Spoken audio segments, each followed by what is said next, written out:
How's it going, guys? We're out in the garage. Absolutely positively nothing's gonna happen tonight. I don't even plan on working. Had some appointments today. No work today. And just shot. With that said,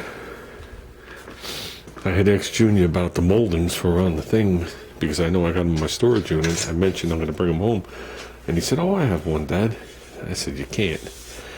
The molding." I said, "A bend in it." This was from the original left front fender. And it's funny, when you bolt that to the car, that lays like it's supposed to. You always saw something funny on the edge here. But it doesn't look like that. And when he stripped down that fender, he obviously saved the molding. So obviously we threw out the fender, but the reason I do have it out here is there's all sorts of problems with this thing. Little things, massive problems, dull spots. So I could practice on this. If there's any dings or damage to the moldings, I do have to put on the car. Another one I got for here, which is the replacement for that, the molding was mint, except for right at the bottom, right about here, not in the front, on this rolled edge. It was scuffed wide, almost like it rubbed the curb without distorting it, and the rest of the molding was mentally slightly undercoating. Started just flaking off now. Look at that, from 1978. So yeah, so I'm going to practice with that if there's anything I have to do to polish.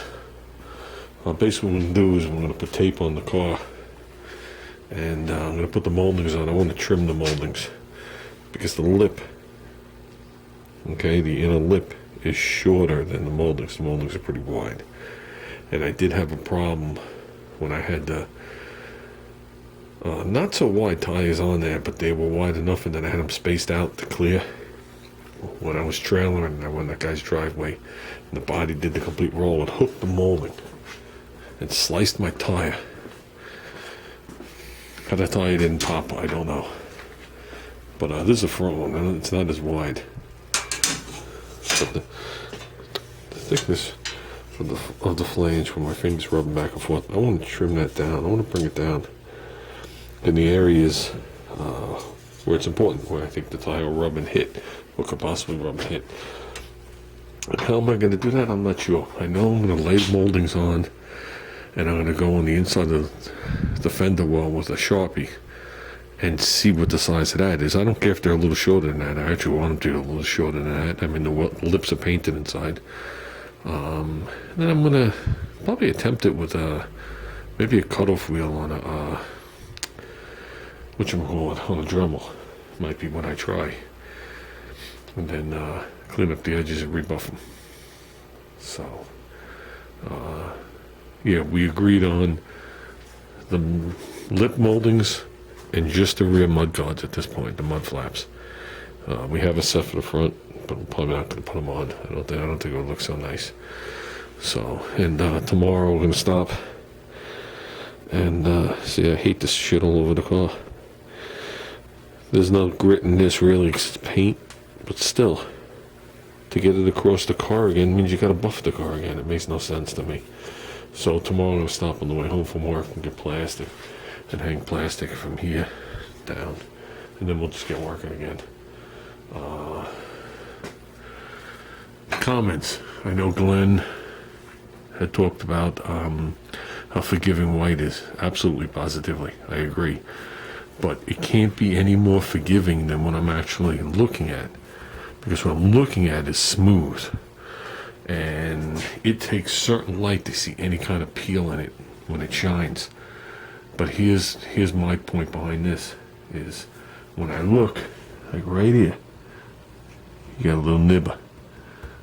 I'm going to see that regardless. The ones that were in here so far were just dust nibs. That has a piece of something in it. So we might wind up with a spot. See, that's what sucks. White, any kind of trash that lands in white, you see. The other colors, you could buff it out, and it's harder to see the item.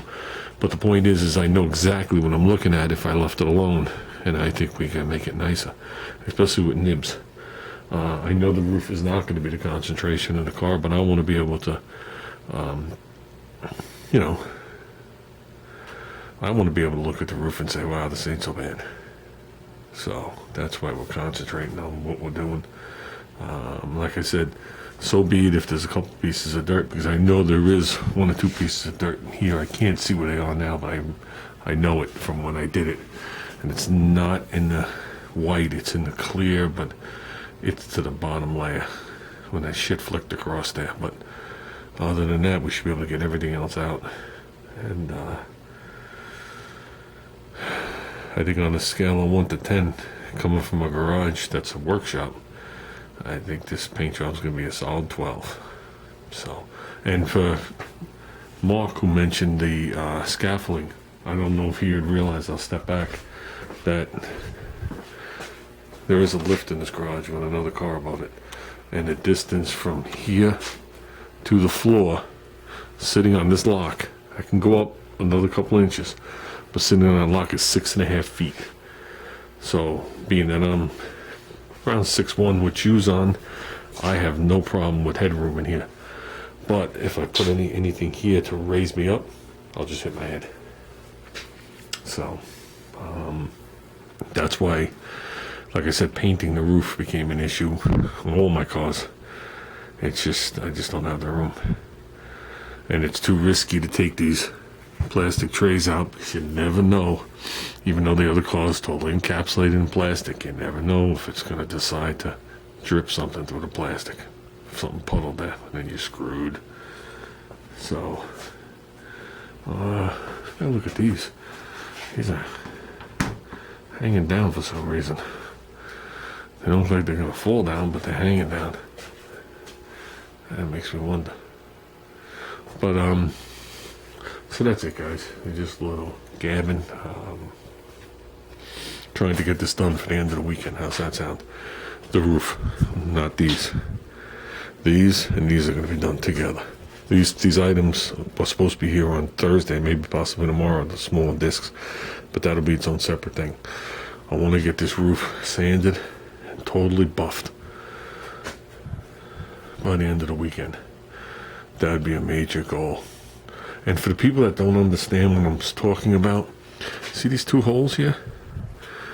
There's a pair of them here, somewhere.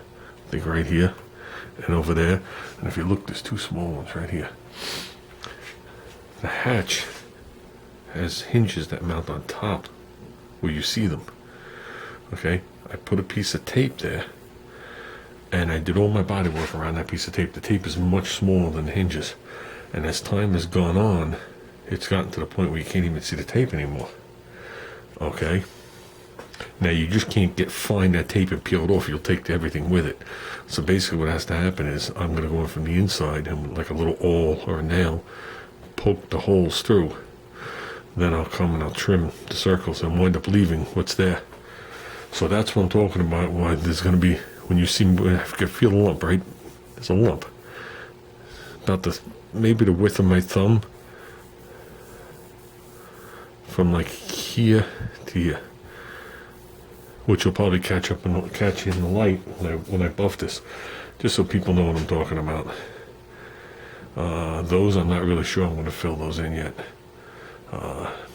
So that is actually part of the roof rack, and then it had the stainless steel wing attached right here and here. So I've got to find something that doesn't look bad and put it there. So we have to do these.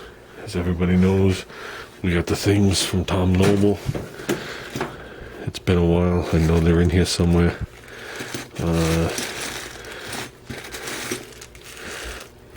Yeah, they're definitely in here. No, these are just my rubber plugs. This is the drawer that fell over. So, like I said, they're definitely here. And basically what they are is they're nice rubber nutserts with a stainless steel washer the same size as the top of the nutsert, and a cap screw with an Allen head. So it's a little stainless steel. So when you tighten it down, you're just going to see that it's been deleted. You're going to see them clear as day, but they're nice looking.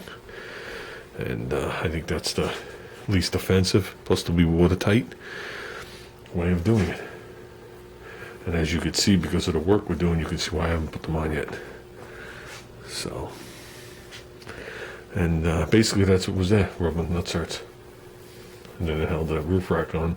Roof rack is just too nasty. It's a shame. When I bought the car, the roof rack was mint. This car was garaged. And then, all the years of me using it, I do have the car 14 years. It got, it's ugly. Pop metal. That's the other thing. These strips right here, okay, that go on top of the door are stainless. They're from this screw hole to here is ugly pop metal. So we got to decide what we're going to do to these pieces. I can't find them. 1 year only. The following year they come like this and come as a triangle. I have a set of those, but they're not nice either. So these actually have a half round and match the design. That's the other thing that catches light here. I don't know if you guys realize this is 2 different levels, and it's 2 different levels all the way to about right here. So a lot of times when I run by, you see a big wave where it's barely 2 levels. It's not bodywork problems. If you catch it just right, you'll see what I'm talking about. So, okay guys, let's call it good, and that's it for today. Oh, we got a couple of offers on the house.